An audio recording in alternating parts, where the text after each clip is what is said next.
Good morning दोस्तों, कैसे हैं आप सब। मैं आपका दोस्त, आपका भाई, आपका आकाश भैया आज फिर एक नए टॉपिक के साथ।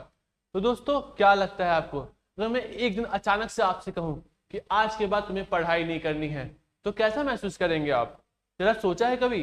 तो हमारे देश में यही होता आया है, बहुत पहले से होता आ रहा है कि अचानक से क्या होता है कि लोग कहते हैं सुनो, तुम्हें अब से पढ़ाई नहीं करना, तुम्हें अब से स्कूल नहीं जाना।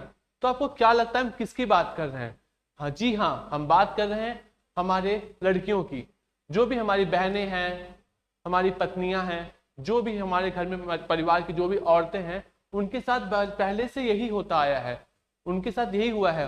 वो पढ़ती रहती हैं और अचानक से उनसे एक दिन कहा जाता है सुनो, तुम्हें आज से पढ़ाई नहीं करना, तुम्हें बाहर नहीं जाना, तुम्हें शादी करनी है और अपना घर देखना है जहाँ जिसके घर में तुम जाने वाली हो। तो क्या लगता है कैसे इसमें सुधार आ सकता है। तो बेसिकली आज हम इसी बारे में बात करने वाले हैं। तो चलिए दोस्त, चलते हैं दोस्तों आगे। Why girls education matter. आपको क्या लगता है कि लड़कियों के पढ़ाई इतना इंपॉर्टेंट क्यों है। लड़के तो पढ़ ही रहे हैं, ठीक है, लेकिन लड़कियों का पढ़ाई क्यों इतना जरूरी है। तो देखिए, एजुकेशन ड्राइव्स जेंडर इक्वालिटी। अगर लड़कियां हमारी पढ़ी लिखी होंगी, अगर हमारी बहनें पढ़ी लिखी होंगी, तो उन्हें एक बराबर का अधिकार मिलेगा घर में। चाहे वो लड़का हो चाहे वो लड़की हो, उन्हें एक बराबर का फीलिंग आएगी अंदर से कि जी हाँ, हम पढ़े लिखे हैं, तो हमारे भैया भी पढ़े लिखे हैं, उतने ही हैं जितना हम पढ़े लिखे हैं। अगर हम कुछ कर पा रहे हैं बाहर जाके, तो हमारे भैया भी कर पा रहे हैं। तो ये फीलिंग आएगी उनके अंदर, कोई भी हीन भावना नहीं रहेगी कि वो बंदा पढ़ा है, उसने पढ़ाई कर रखी है और मैंने नहीं पढ़ा।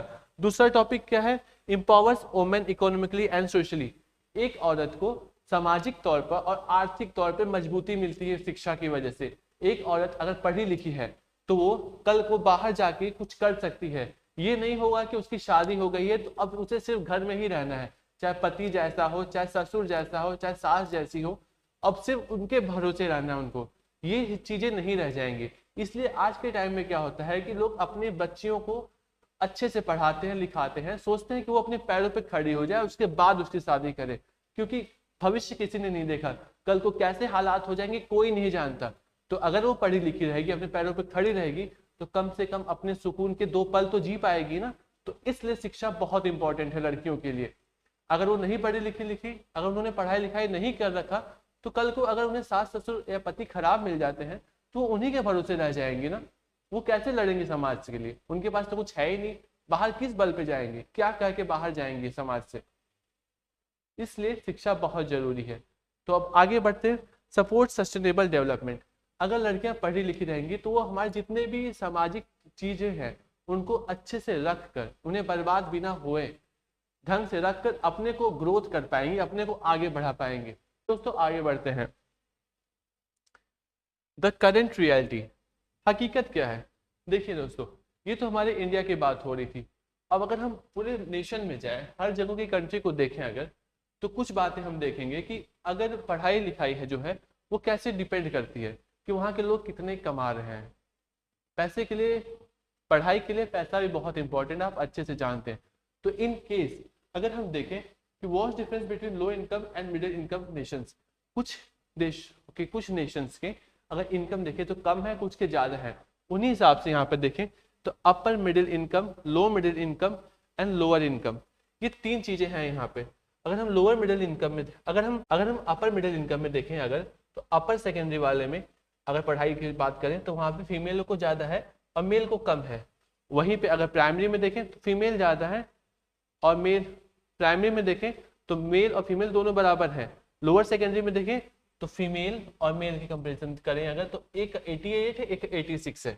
और वही हम लो इनकम में देखें अगर, तो प्राइमरी स्टेज पे फीमेल 63 है और मेल 67 है, फीमेल 36 है, मेल 44 है। अपर सेकेंडरी में फीमेल 16 है और मेल 24 है। तो ये एक ग्राफ चल रहा है यहाँ पे, आप चाहे तो इसको अच्छे से कंपेयर कर सके, समझ सकते हैं कि कैसे क्या होता है। अब आगे बढ़ते हैं। Major barriers to girls education. लड़कियों की पढ़ाई में सबसे बड़ा बैरियर क्या आता है, आपको क्या लगता है, क्या क्या चीजें होती होंगी। जितना लोग आज के टाइम में लड़कों को पढ़ाने की कोशिश कर रहे हैं, उतना लड़कियों को नहीं करते। क्यों नहीं करते, क्या दिक्कत आती है, उस बारे में देखते हैं। तो पहली दिक्कत देखिए, फाइनेंशियल बैरियर्स। आज के टाइम में क्या है, अगर कॉमन परिवार है, नॉर्मल फैमिली है, अगर उसकी थोड़ी बहुत कमाई है, अगर उनको लड़का लड़की है, तो बेसिकली पूरी कोशिश करते हैं कि लड़के को पढ़ाएं, लड़कियों को कुछ हद तक शिक्षा देंगे और फिर कहेंगे बेटी तुम घर पे रहो, घर का काम देखो, माता पिता को काम देखो, माता का हाथ बटाओ, तुम्हारी शादी करनी, तुम्हें किसी और के घर भेजना है। वहीं लड़के को कहेंगे कि बेटा तुम पढ़ो, तुम और आगे बढ़ो, भले उसका मन ना करे, भले वो मना कर रहा हो कि नहीं मेरा मन नहीं है, मैं पढ़ना नहीं चाहता, लेकिन कहेंगे नहीं बेटा तुम पढ़ो, उसे फोर्स करेंगे। लड़की कह रही कि मुझे पढ़ना है, उसकी नहीं सुन रहे, लड़के को कह रहे हैं बेटा तुम पढ़ो, तुम पढ़ो, तुम्हारे घर का भविष्य हो, तुम्हारे घर का चिराग हो, हमारे घर को आगे बढ़ाओगे तुम, कल को जब हम बुढ़े हो जाएंगे, जब हमारी उम्र हो जाएगी, तुम हमें सहारा दोगे। तो ऐसा नहीं करना चाहिए। लेकिन फाइनेंशियल बैरियर के कारण लोग क्या करते हैं कि लड़कियों को रोक देते हैं और लड़कों को आगे प्रमोट करते हैं पढ़ाने के लिए। दूसरा देखें तो डिस्टेंस फ्रॉम स्कूल। कभी कभी क्या होता है कि कुछ स्कूल्स जो होते हैं कि बहुत दूर होते हैं, जैसे गांव में स्कूल कम होते हैं और गांव का माहौल उस तरीके का नहीं होता है कि लड़कियों को लोग बाहर भेजें। इनकेस स्कूल अगर दूर हुए तो पूरी तरीके से पॉसिबिलिटी खत्म हो जाती है कि लड़कियों को लोग भेजेंगे भी बाहर। अगर स्कूल पास होते तो एक बार को लोग सोचते भी कि हाँ भाई पास में है, भेज देते हैं, आ जाएगी थोड़ी देर में पढ़कर। Poor teaching quality. कभी कभी क्या होता है कुछ स्कूलों में बस नाम का स्कूल होता है, वो वहाँ कुछ शिक्षा विक्षा नहीं मिलती, बस स्कूल का नाम लिख गया बड़ा सा बोर्ड, फीस जमा हो गई, नाम लिखा गया, टाइम से एग्जाम ले लेंगे, रिजल्ट दे देंगे, बस यही होता है वहाँ का एजुकेशन सिस्टम। तो ये नहीं होना चाहिए। अगर स्कूल खोल रहे हो तो ढंग के टीचर्स रखो वहाँ पे, ढंग की पढ़ाई कराओ, ताकि समाज का विकास हो, तुम्हारे देश की उपलब्धियों में लड़कियों और लड़कों का बराबर का हाथ हो। अगर स्कूल में क्वालिटी के एजुकेशन सिस्टम खराब है स्कूल में, तो उससे तुम्हारे समाज का विकास भी रुक रहा है। बच्चा पढ़ा लिखा नहीं होगा तो उसकी सोच भी खराब होती जाएगी। इसलिए स्कूलों में ढंग की शिक्षा देना शुरू करो। जेंडर स्पेसिफिक चैलेंजेस, जैसा कि मैंने बताया कि अगर लड़का लड़की है, लड़का हुआ तो लोग प्रमोट करेंगे पढ़ाने के लिए, उसे आगे बढ़ाएंगे, लड़की हुई तो उसको मना कर देंगे। उसी हिसाब से लोगों ने अपने दिमाग में जेंडर बायस रख रखा है। मतलब उन्होंने एक तरह ये रख रखा है कि लड़का के लिए अलग सोच, लड़की के लिए अलग सोच, लड़का है तो उसके खिलौने अलग होंगे, लड़की है तो उसके खिलौने अलग होंगे। तो ये सोच खत्म करनी चाहिए हमें। समझ आया आप लोग को? अगर ये सोच खत्म होगी तभी जाकर कुछ होगा हमारे समाज का विकास। तो आगे देखते हैं दोस्तों। Solutions 1, make school cheaper. ये तो हुई परेशानियां, लेकिन परेशानियों को खत्म कैसे कर सकते हैं? तो खत्म करने का तरीका ये हुआ कि हमें थोड़ी फीस कम करनी पड़ेगी। आजकल देखते हैं सरकारी स्कूलों में मान लीजिए फीस कम है, लेकिन वहाँ का एजुकेशन सिस्टम उतना ठीक नहीं है अगर हम कंपेयर करें बाकी प्राइवेट स्कूलों से। प्राइवेट स्कूलों में फीस बहुत ज़्यादा है, एजुकेशन गवर्नमेंट स्कूलों से ठीक है। ये बातें मैं हर जगह की नहीं कर रहा, कुछ कुछ जगहों की कर रहा हूँ, ये बात आप ध्यान दीजिएगा। तो हमें फीस कम करनी पड़ेगी। ये देखना पड़ेगा कि फीस हम कितना कम कर सकते हैं ताकि बच्चे आ सकें वहाँ पे, पढ़ाई कर सकें, चाहे लड़का हो चाहे लड़की हो, कोई भी पढ़ाई के लिए रुक ना पाए।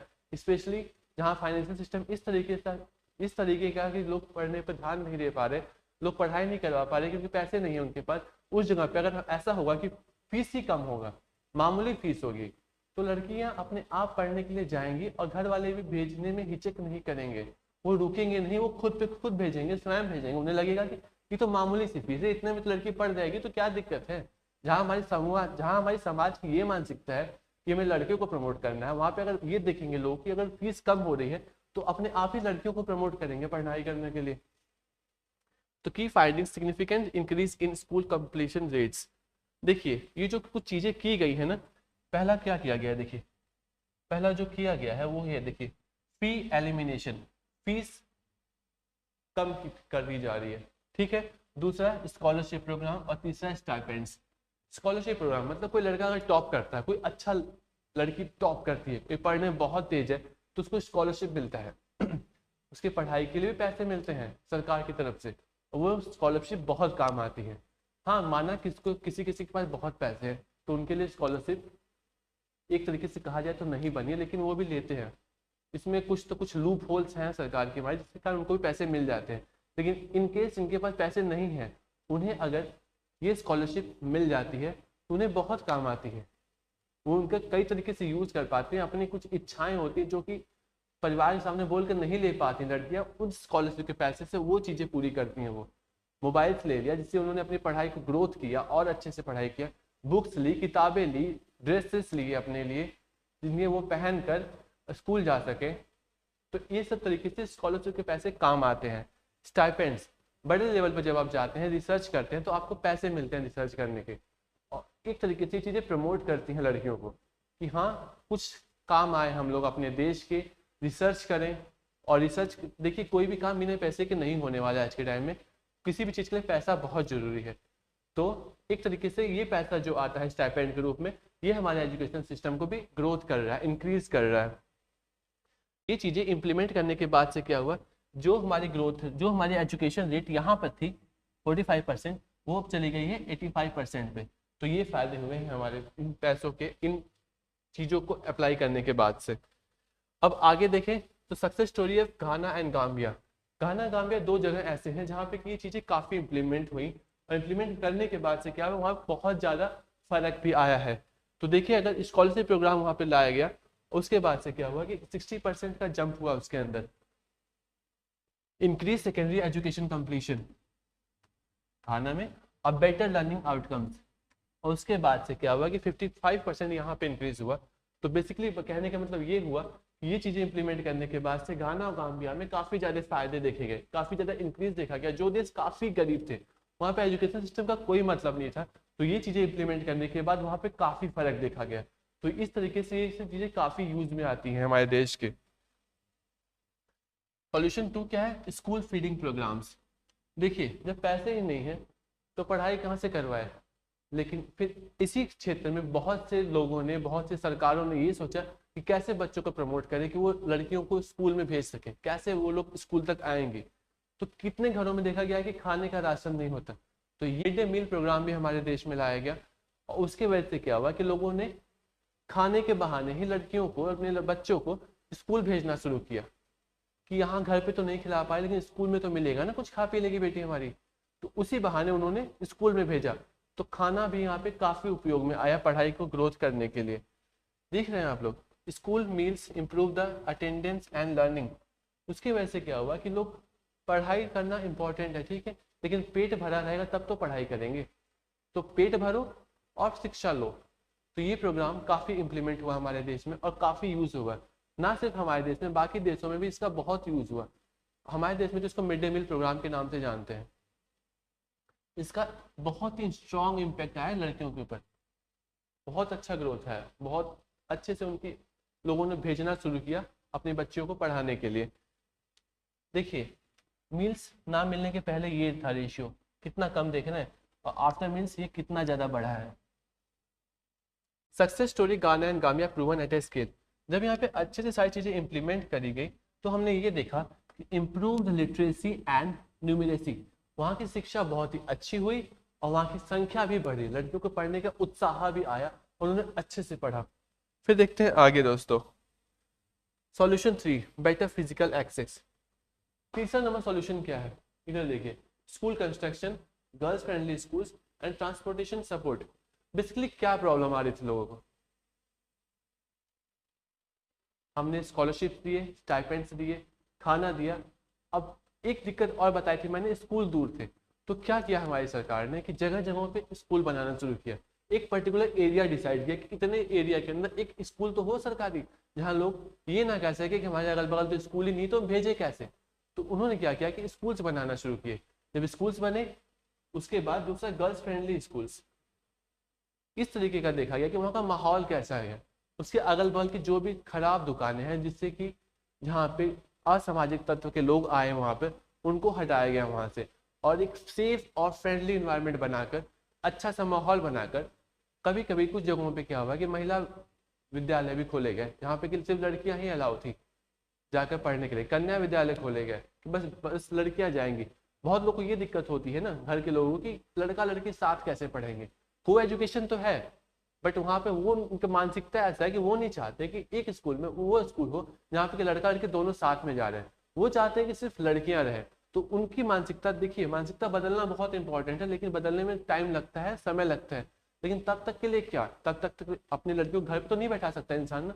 तो वैसे लोगों के लिए कन्या विद्यालय भी खोले गए कि ठीक है भाई तुम्हें ऐसा इन्वायरमेंट चाहिए, ठीक है तो वैसे जगहों पे भेजो, अपनी बेटियों को भेजो, लेकिन शिक्षा दो, पढ़ाई कराओ, बहुत इंपॉर्टेंट है। कल को किसी और के हाथों नहीं बंधेंगी, वो अपने हाथों पे खड़ी होंगी। स्कूल कंस्ट्रक्शन हुआ, गर्ल्स फ्रेंडली एजुकेशन हुआ, और फिर ट्रांसपोर्टेशन सपोर्ट। तीसरी दिक्कत क्या थी कि दूर है कैसे जाएंगे, तो उसके लिए क्या किया गया कि उनको ट्रांसपोर्टेशन सपोर्ट दिया गया कि ठीक है भाई हम तुम्हें साधन भी प्रोवाइड करवा रहे हैं कि तुम्हारी बेटियां इस साधन से आएंगी, इससे स्कूल जाएंगी और वापस समय से वापस इसी स्कूल से घर भी आ जाएंगी। तब तो भेजोगे तुम लोग पढ़ने के लिए। तो तीसरा, हमारी सरकार ने ये काम भी किया। और फिर आगे देखते हैं दोस्तों, bicycle programme in India. Bharat में बाईसाइकिल प्रोग्राम भी इम्प्लीमेंट किए गए। जब देखा गया कि कुछ लोगों को दिक्कत हो रही है, मतलब स्कूल तो खोल दिए लेकिन इतना बड़ा एरिया है हमारे देश का, अब कोई ये तो नहीं कह सकता ना कि हर 2 किलोमीटर पे स्कूल खोल दे, इतना पॉसिबल नहीं है दोस्तों। देखिए, तो एक हमारे देश में बाईसाइकिल प्रोग्राम भी स्टार्ट किया गया था कि जो भी लड़कियां हैं स्कूल में हैं उन्हें क्या करेगा कि साइकिल मिलेगी। ये बिहार में इनिशिएट किया गया था इसको। इसकी वजह से क्या हुआ कि रिड्यूस जेंडर गैप हुआ और इंक्रीज सेकेंडरी स्कूल पार्टिसिपेशन। और उसके वजह से क्या हुआ कि जो लड़कियां जो सेकेंडरी स्कूल पे हैं, जो कि थोड़ी बड़े लेवल पे जाती हैं स्कूल में, उनको क्या हुआ कि साइकिल्स प्रोवाइड करी गई। और उसकी वजह से क्या हुआ, उन्होंने स्कूल जाना शुरू किया। और इसने क्या किया कि जेंडर गैप को कम किया। जो लड़का लड़के में भेदभाव होता था, लड़कियां जब स्कूल जाना शुरू की, जिस तरीके से लड़के स्कूल जा रहे थे उसी तरह से लड़कियां भी स्कूल जाना शुरू की, तो उसकी क्या वजह से क्या हुआ कि जेंडर गैप कम हुआ दोस्तों। समझ रहे हैं आप। Solution 4, improve teaching quality. मैंने बताया आपको थोड़ी देर पहले कि शिक्षा का क्या स्तर हो गया था, शिक्षा कितनी गिरती जा रही थी। तो उसकी वजह से क्या हुआ कि बेटर एग्जाम्स होने लगे, उसमें काफ़ी चीज़ें आने लगी। जैसे कि आपके टाइम में क्या होता है कि किसी इंसान को अगर टीचर बनना है तो क्या क्या करेगा, पहले ग्रेजुएशन करेगा, ठीक है, उसके बाद वो टीचर एलिजिबिलिटी टेस्ट देगा। अगर वो स्टेट का लेवल है तो वो स्टेट का एग्ज़ाम दे, नहीं तो सेंट्रल लेवल पर सीटेट होता ही है, आप लोग अच्छे से जानते होंगे। और उसके बाद क्या होगा, फिर वैकेंसी आएंगी, फिर वो एग्ज़ाम के फॉर्म भरेगा, फिर वो उसको एग्ज़ाम देगा, फिर उसके इंटरव्यूज़ होंगे। कुछ जगहों पर इंटरव्यूज़ होते हैं, कुछ एग्ज़ाम में, कुछ में नहीं होते हैं। उसके बाद वो टीचर बनेगा। तो जब वो इतने एग्ज़ाम्स क्रैक करके टीचर बनेगा तो जाहिर से बात है कि उसकी जो एजुकेशन की डिलीवरी होगी, जो वो पढ़ाएगा वो अच्छे से पढ़ाएगा, सब कुछ बढ़िया से करेगा। तो क्वालिटी एजुकेशन भी डेवलप किया गया। पहले के टाइम में इतने एग्जाम्स नहीं होते थे, लेकिन अब के टाइम में क्या हुआ, उसी एजुकेशन क्वालिटी को डेवलप करने के लिए, बेटर करने के लिए अब इतने एग्जाम्स हमारी गवर्नमेंट कंडक्ट करवा रही है। Teaching at the right level. देखिए, हमारी लड़कियां क्या है, हायर गेम्स फॉर गर्ल्स, इसमें लेवल में क्या किया गया कि जो भी हमारी लड़कियां को दिक्कत हो रहा है, जो भी परेशानियां हो रही है, टीचर्स क्या करने लगे, उनसे कंसल्ट करके, उनके फैमिली से बात करके, उनके घर पर जाकर उन्हें किसी भी तरीके से ये एहसास कराकर कि नहीं भाई, तुम्हारी लड़की जाएगी तो पढ़ेगी, अच्छा करेगी, तुम भेजो उसे, तुम उसे वहाँ भेजो एक बार, तुम्हें देखो अगर आउटपुट नहीं मिला तब बोलना, तुम भेज के देखो एक बार। उसके बाद क्या, रेमेडियल लर्निंग प्रोग्राम्स भी चालू किए गए। जिन लड़कियों को पढ़ने में दिक्कत होती थी, समझ नहीं आता था, उनके लिए रेमेडियल लर्निंग प्रोग्राम चालू किए। मतलब स्कूल के बाद भी कुछ टाइम टीचर्स रुक कर उन्हें पढ़ाते थे, उनकी जो भी दिक्कत थी उनको सॉल्व करते थे। जब फाइनेंशियल दिक्कत होती थी तो उनके घर पे बातचीत करके कि क्या दिक्कत है, कैसे दिक्कत है, अगर टीचिंग इतनी आसान की जा रही है, इतना कम फीस लिया जा रहा है, फिर आपको क्या दिक्कत है, तो हेल्प करते थे, कंसल्ट करके, बात करके। और इन केस उन्हें कुछ समझ नहीं आ रहा है तो रुक कर उन्हें और एक्स्ट्रा क्लासेस देकर अच्छे से समझाते थे। और आज भी समझाते हैं। आज भी कई तरीके के रेमेडियल प्रोग्राम चालू किए गए हैं, काफ़ी स्कूलों में चालू किए जा रहे हैं इसको। एजुकेशन टेक्नोलॉजी, दूसरा है दोस्तों एजुकेशन टेक्नोलॉजी। देखिए, पढ़ाई तो हो रही है, ठीक है, लेकिन उसमें टेक्नोलॉजी कैसे आया। देखिए, मैं आपको पढ़ा रहा हूँ, मैं आप लोग कैसे बात कर पा रहा हूँ, मैं आपके घर तो नहीं आया ना किसी तरीके से पढ़ाने के लिए, मैं तो ऑनलाइन ही पढ़ा रहा हूँ। इसमें किसका हाथ है, इसमें सबसे बड़ा हाथ है हमारी टेक्नोलॉजी का। ये बोर्ड देख रहे हैं आप लोग, ये कैमरा जो सामने लगा हुआ है, ये सब किसकी देन है, टेक्नोलॉजी की देन है। तो इसकी मदद से जब एजुकेशन में टेक्नोलॉजी ऐड होती है तो एक तरीके से वो बनता है एडटेक। तो ये हुआ एजुकेशन विद टेक्नोलॉजी। तो जब हमारा सिस्टम सारा यूज होता है तो वहाँ पे आता है हमारी एजुकेशन टेक्नोलॉजी। इसकी वजह से क्या हुआ कि effective use of technology, personalised learning, हमें हमारे जितना हमें चाहिए उतना इंफॉर्मेशन मिल जाता है इजीली। ऐसा नहीं कि हमें पूरी किताब पढ़ने की जरूरत है, हमें जो टॉपिक पढ़ना है, जितना पढ़ना है, हमें इजीली वो मिल जाएगा। कंप्यूटर असिस्टेड एजुकेशन, वो एजुकेशन जो कि कंप्यूटर से घिरी हुई है, वो पढ़ाई जो कि कंप्यूटर की देन से मिल रही है हमें। टेक्नोलॉजी यहाँ पे यूज हो रहा है दोस्तों। तो दोस्तों देखिए, बेसिकली सारी चीज़ें हमने आपको बता दी है, आशा करते हैं आपको समझ में आया होगा बढ़िया से। लेकिन दोस्तों देखिए, लड़कियों की शिक्षा बहुत जरूरी है, क्योंकि अगर आप आज उनको नहीं पढ़ाएंगे ना, तो आप अगर माँ बाप होकर उन्हें नहीं पढ़ा रहे तो आप बहुत बड़ी गलती करने जा रहे हैं। क्योंकि अगर वो आज नहीं पढ़े, आज वो अपने पैरों पर खड़ी नहीं हुई ना, तो कल को आप ये सोच रहे हैं कि उनकी शादी कर देंगे और अपने घर ससुराल जाकर खुश रहेंगी, तो आप बहुत बड़ी गलती कर रहे हैं। क्योंकि लड़कियों को पढ़ाइए, उन्हें पैरों पर खड़ा करिए, कल को उन्हें दिक्कत आए, समाज से लड़ना हो, तो वो आपके बिना में लड़ पाए। ये ना हो कि उन्हें दिक्कत आने पे बेचारी, आप जानते हैं कि कितना बुरा समाज हो गया आज के टाइम में। आप आए दिन देख रहे हैं समाज में कि क्या हो रहा है, न्यूज़पेपर भरे पड़े हैं लड़कियों से कि क्या हो रहा है, कितना गलत हो रहा है उनके साथ। तो शादी विवाह करने से पहले सबसे बड़ा ध्यान आप ये दें कि आप अपने लड़कियों को उनके पैरों पर खड़ा करें। जब तक आप खड़ा नहीं करेंगे तब तक उनकी शादी करने की गलती ना करें। हर परिवार अच्छा नहीं होता है, इस बात का अच्छे से ध्यान दें आप, क्योंकि बहुत से केसों में देखा गया है कि लोग लड़कियों की शादी कर दे रहे हैं और उसके बाद क्या हो रहा है। हर चीज़ बोलने की ज़रूरत नहीं, आप समझदार हैं कि क्या हो रहा है। लड़कियों की ज़िंदगी बर्बाद हो जा रही, ख़त्म हो जा रही हैं वो। इतने लाड प्यार से आप इतने सालों से उन्हें पढ़ा कर बड़ा किए हैं, किस लिए? कि ख़त्म हो जाए वो। तो उन्हें पढ़ा रहे हैं तो उन्हें मंजिल तक पहुंचा कर रखिए। ये नहीं कि स्टार्टिंग में पढ़ाई करवाई और फिर बाद में आप क्या किए, पीछे हट गए कि बेटी तुम्हें तो अपने ससुराल जाना है। ससुराल जाके मरना नहीं है किसी को। तो उनके ध्यान दीजिए, उनकी शिक्षा करवाइए, उन्हें पढ़वाइए, उन्हें उनके पैरों पे खड़ा करवाइए। और जब तक वो खड़ी ना हो, जब तक उन्हें सक्षम ना लगे, जब तक वो ना कहे कि हाँ पापा मैं अपने पैरों पे खड़ी हूँ, अब आप मेरी शादी करवा दो, तब तक आप रुके रहिए। समाज के डर से ये सोचे कि समाज क्या कहेगा, आप अपने लड़कियों को आग में ना ढकेलें। उन्हें शिक्षा दीजिए, उन्हें पढ़वाइए, उन्हें पैरों पे खड़ा करवाइए, बहुत जरूरी है। समाज किसी से छुपा नहीं है, समाज आप देख रहे हैं अच्छे से समाज में क्या हो रहा है, तो बहुत जरूरी है शिक्षा। तो फाइनली इसी लेक्चर के साथ मैं अपने शब्द खत्म करता हूँ। आपका आकाश भैया, साइनिंग ऑफ।